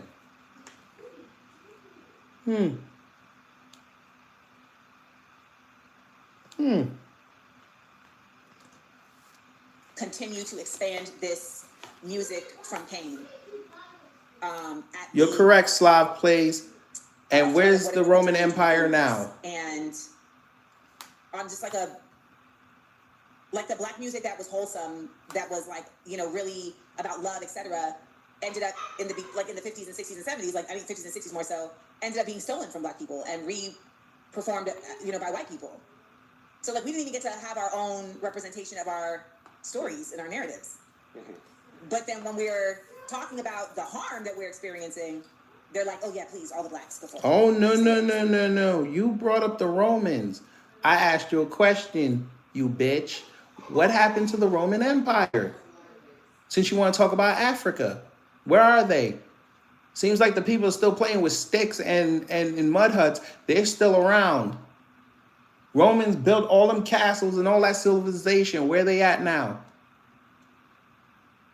They're selling wares in Florence, trying to outbeat the Africans that came over there. I get it. Thanks. They're making handbags for celebrities. That's where they are. All right. And trying to figure out how they can make their version of Alfredo to stop the one that went worldwide that came out of here. That's right. Say that. So, No, it doesn't change the argument though, which is that we don't control those systems. yeah, no, and I really appreciate you breaking that down. I think there's like a lot. You can talk for hours just about that. The very last clip was with. And you literally eat each other.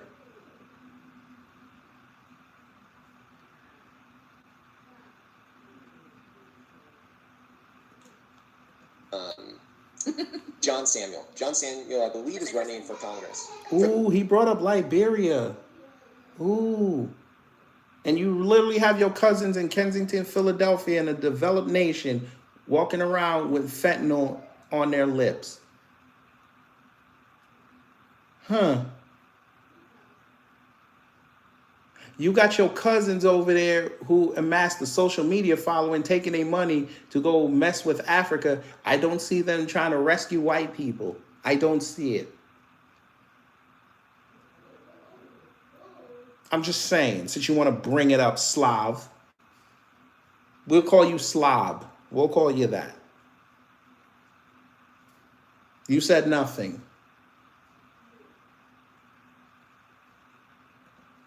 First name. Yeah, that's what you said. That's funny. He's running for Congress, and his claim was that the black community should leave the Democratic Party altogether. Well, I'm just saying that a lot of people, especially where I'm from San Diego. Look like to at put this black Negro. conservatives in this box. I want to know how his rib shop is doing. I need to know this. And yes, for those who don't remember, yes, his family, he did marry outside his race. Nothing wrong with that. Do your thing. You need to do something with this hair though. This was wild. And the reason why I say specifically in my claim that black people need to walk away from the No, Democratic Party. D. Foster. He does not have naps and waves. He has naps and ebbs and flows, not waves. He has naps, ebbs, flows, and ripples.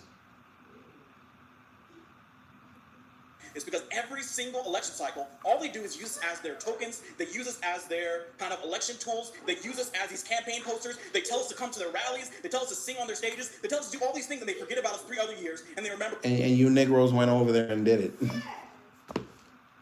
Why did you Negroes go follow them? Because they told you to come outside.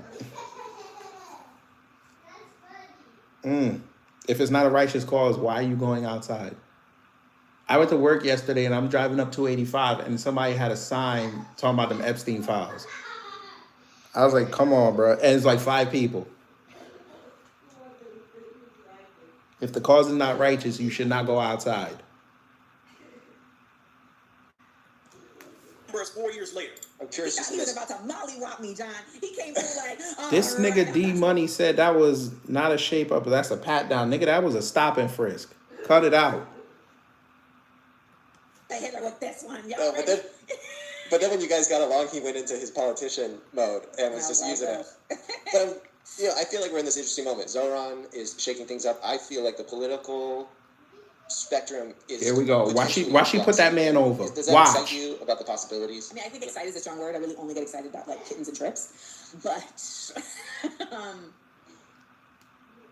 the thing about it is that not enough of us really know history to be able to just do basic pattern recognition, right? Like, there have been many parties in the history of the United States.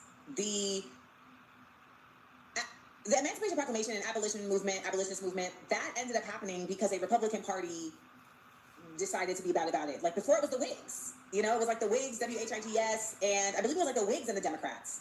And then the Republican Party was born out of interest convergence, where you had folks who genuinely were like, you know, we probably shouldn't be enslaving people, and then other folks were like, yeah, slavery is bad, but not because of that, but because like these people keep getting rich and we're not getting rich, so like we should just cut it off. And though that wasn't a moral stance, it was interest convergence. So there was enough people that both had a desire to end slavery, that a third party was born. And so this has happened before. I believe that the biggest error that non-white people and people who are against white supremacy have made in this nation's history is the failure to create another third party post civil rights movement.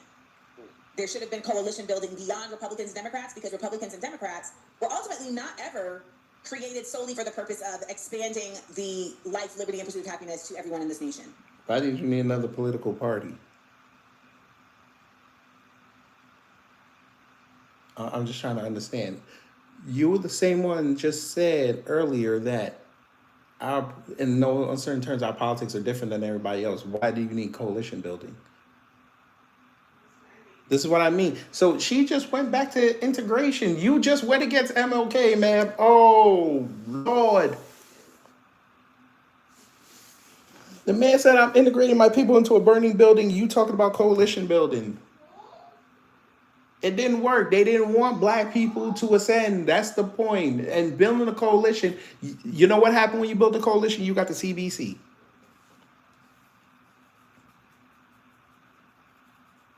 That's what you got. You got people that you put in power that was supposed to be underneath the Democratic umbrella. And now they're just doing for everybody else outside of America. They're not even checking for the people that they're supposed to serve here.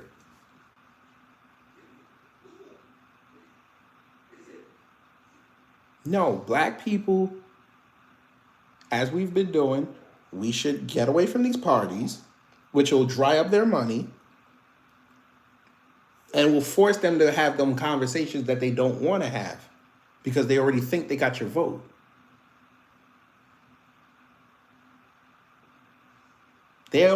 Most of them already think that we all gonna vote Democrat anyway. So them GOP a-holes ain't gonna do no work. And the buck dancers and the Sam Betts, shout out to Great Black Shark, they know they gonna get about 5 to 10% off top because they gonna be out there doing minstrel shows. So why work?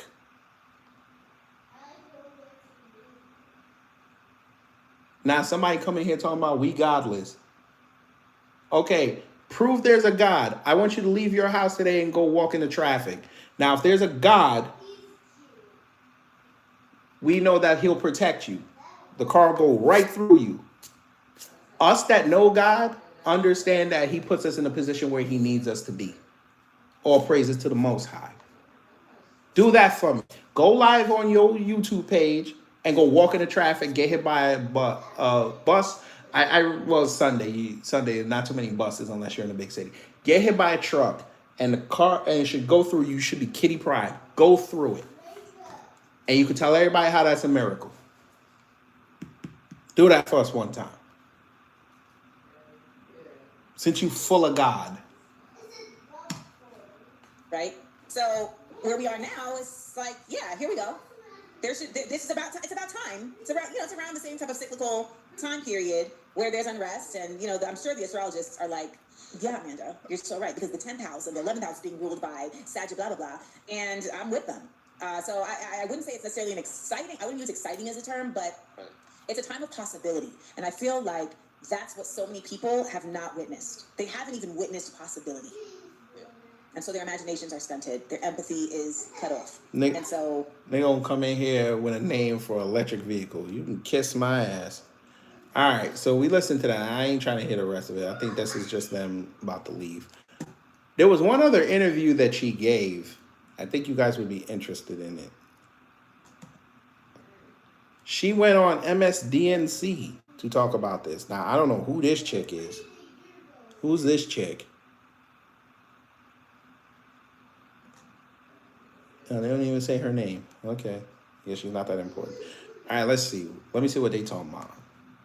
Damn, they disliked the hell out that video. They found it. That's crazy.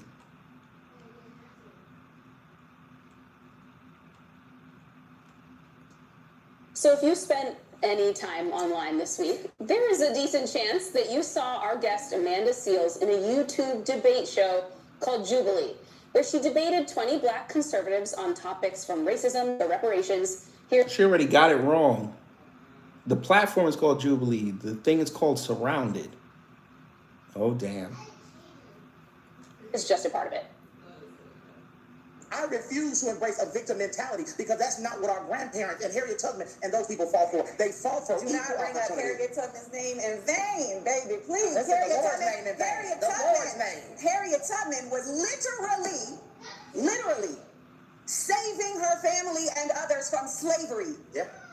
You know who helped her? White people. You know who helped her? They were on the Underground Railroad. No, Come on in. you know who helped her? Come on in. No, you know who helped her? God.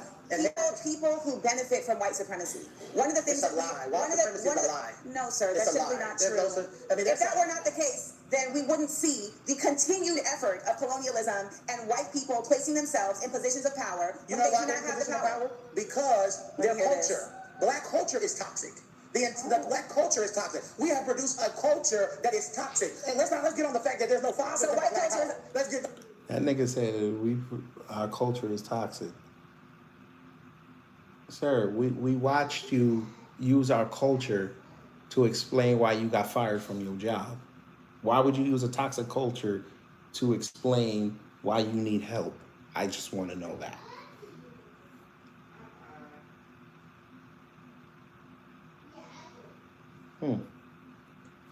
Stop. Our culture is so toxic. He admitted he taught at a black school. Why would you want to be around the progeny of a toxic culture?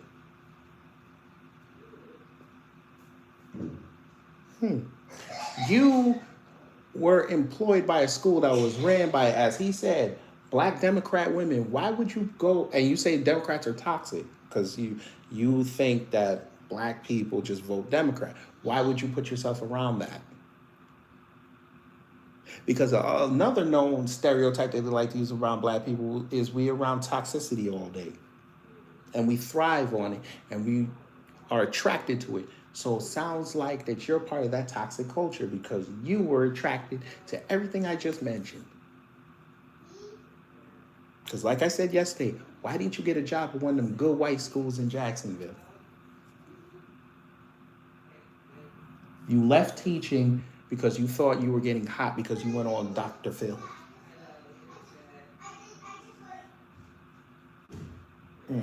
Nasty work.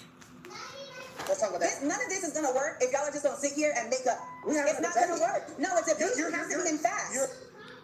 Amanda Seales is back with us. I mean, you just said it. Why she look like a stud?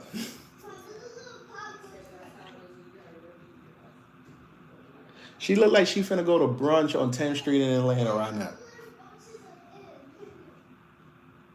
She look like Brittany Griner's little sister. I ain't even gonna hold you. Right there, that none of this is going to work if you're just going to sit here and make up some stuff. So, Question: if she was debating black conservatives, why do you have a blonde-haired white woman it's going to work there? if you're just going to sit Why is this white woman here? I just want to know. Boy, this is gonna be fun. here and make up some stuff. So, I got PTSD watching it. oh, I'm so sorry. You had to relive that. The whole internet at least has been reliving Why? it with you. Yes. What was your goal? Why go into that space knowing it could go off the rails? Because ultimately we are in a desperate time of disinformation. Like I call this the age of idiocy, right? And we know that when it comes to the internet, when it comes to media, there really No, I has been haven't a seen commitment to not telling when she full talked to truths. Fab. We know that when it comes to academia, when it comes to nonprofits, like it's just not a truthful time. And I know that I'm OD truthful, which is why sometimes people have an issue.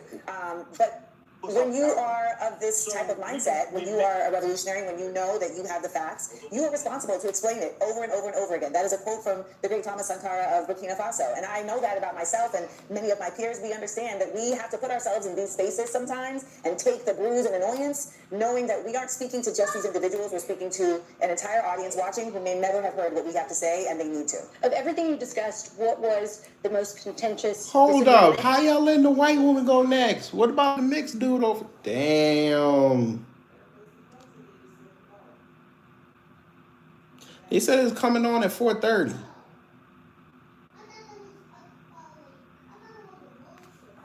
Y'all talking about this here? It says she coming on at 4:30. This might be a premiere though. Maybe I don't know. And she went to go see David Pacman. Wait, what the hell? So she streamed it. Oh, I see what she did. Okay, so she did talk to her live, but then she just cut it up. Oh, okay. I get it now. Okay, it makes sense now. All right.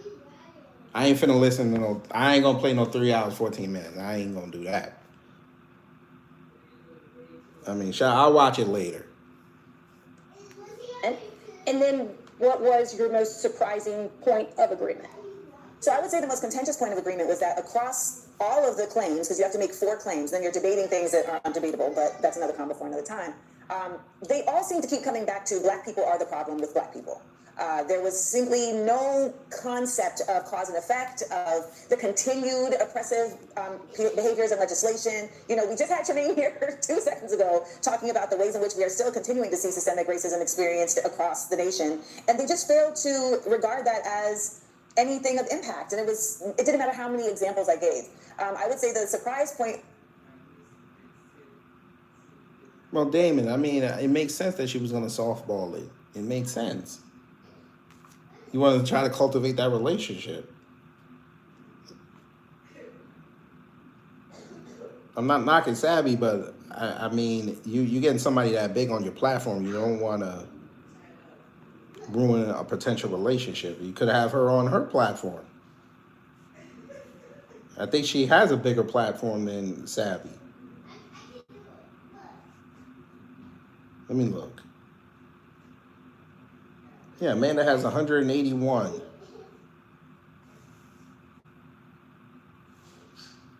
Savvy channel is... Oh, Savvy is bigger. Okay. I thought it was the other way around. She don't get no views. Damn. Damn, Amanda, you ain't get no views. 1.5 in 6 days? Come on, girl. You gotta be more active.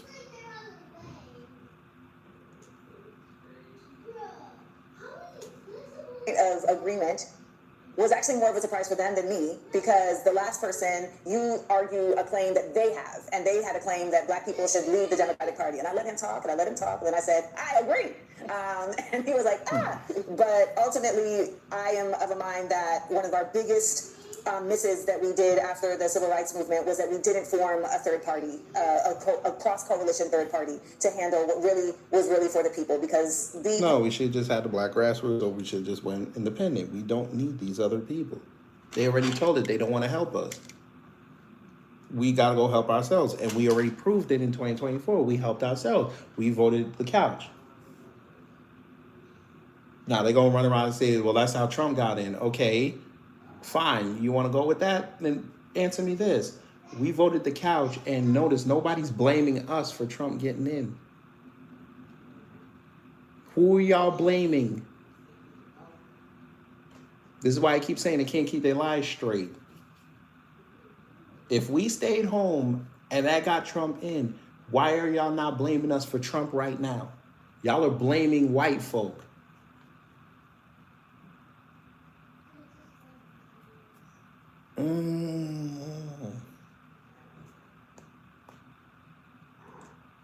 parties have never really been for the people. Was there any moment in that debate where you moved from where you were going into it in a direction one way or the other? Did anything... I moved further away from them. Either further away? That's the only thing? It was like this. That's like, it, oh my gosh. Yeah, because... And nobody made a point. You know what, actually, I'll tell you. What is this fit she got on? It must have been a nice weather that day in New York. It was, no, nobody ever made a valid point. Not a valid point. I was gonna say nobody made a point that you could say, oh, I understand why you were making that point, even if you disagree with it. It was more so that I could understand how they feel. Right. Because they weren't making points. Yeah. They were stating feelings about, I feel this way because this happened to me. You know, I feel this way because I read a book, and so I feel this way. But I went in there, and immediately when I got there, I realized, oh, I actually don't want to argue with these people. I love these people. Because this is a very unique version of the surrounded format. It's black people talking to other black people. So there's a... Okay, Amanda. And then we saw a week later, they had on black people talking to black people, and black people talking to black people talking about how much I don't want to date y'all. And vice versa. Black women and black men don't love each other. Conspicuously, you have that debate, it goes super viral, then they, in a week, drop that one.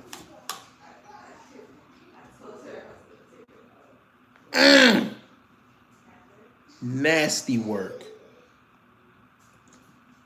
There's an intercommunal space that rarely gets to happen. It's happening in front of everybody. And I wanted in that moment to actually find a way to display discourse, but with civility. But unfortunately, our internet is so committed to toxicity that I had to, at certain points, I didn't even show it, but at certain points, I led them all in a private screen together. I led them all in a... Oh, no, Damon. I'm not talking about the balloon popping show. I'm talking about Jubilee. I'm finna show you, because I don't know what the hell she talking about. I'm finna show you something. Because this is their new video. Well, one of their new ones. This right here. I only date white men, middle ground.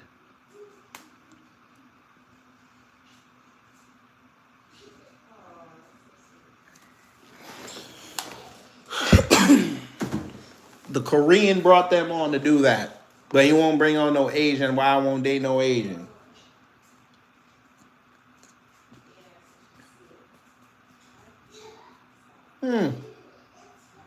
By the way, this one was funny as hell. Patrick Bet-David was getting cooked.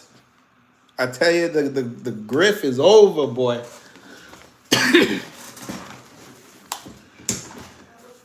I'm telling you, come next year, boy. A lot of these people you ain't gonna hear no more. They're gonna start doing documentaries on these people. This